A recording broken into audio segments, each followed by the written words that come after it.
વડોદરાની સેન્ટ્રલ જેલની બહાર હિંસક મારામારીનો બનાવ બન્યો હતો, જેનો વિડીયો સોશિયલ મીડિયામાં વાયરલ થતાં ચકચાર મચી ગઈ છે. આ વિડીયોના આધારે પોલીસ આગળની તપાસ કરી રહી છે. સંસ્કારી નગરી વડોદરામાંથી કાયદો અને વ્યવસ્થાની સ્થિતિ પર સવાલ ઉઠાવતી એક ચોંકાવનારી ઘટના સામે આવી છે.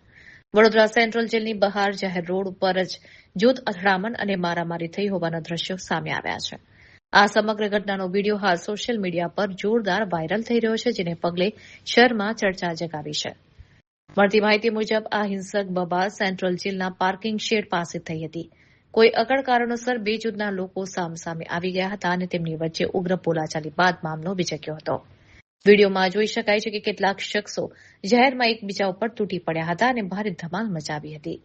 સેન્ટ્રલ જેલ જેવા અત્યંત સંવેદનશીલ અને સુરક્ષિત ગણાતા વિસ્તારની બિલકુલ બહાર જ આ પ્રકારની ઘટના બનતા સ્થાનિક સુરક્ષા વ્યવસ્થા સામે ગંભીર સવાલો ઉભા થયા છે.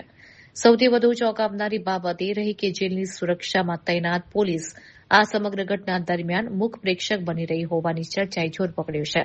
જાહેરમાં કાયદાના લીરે લીરા ઉડાડતી આ ઘટનાને પગલે લોકોમાં રોષ જોવા મળી રહ્યો છે. જેલ પ્રશાસન અને પોલીસની હાજરી હોવા છતાં અસામાજિક તત્વોને પોલીસનો કોઈ ડર ન હોય તેમ આતંક મચાવ્યો હતો.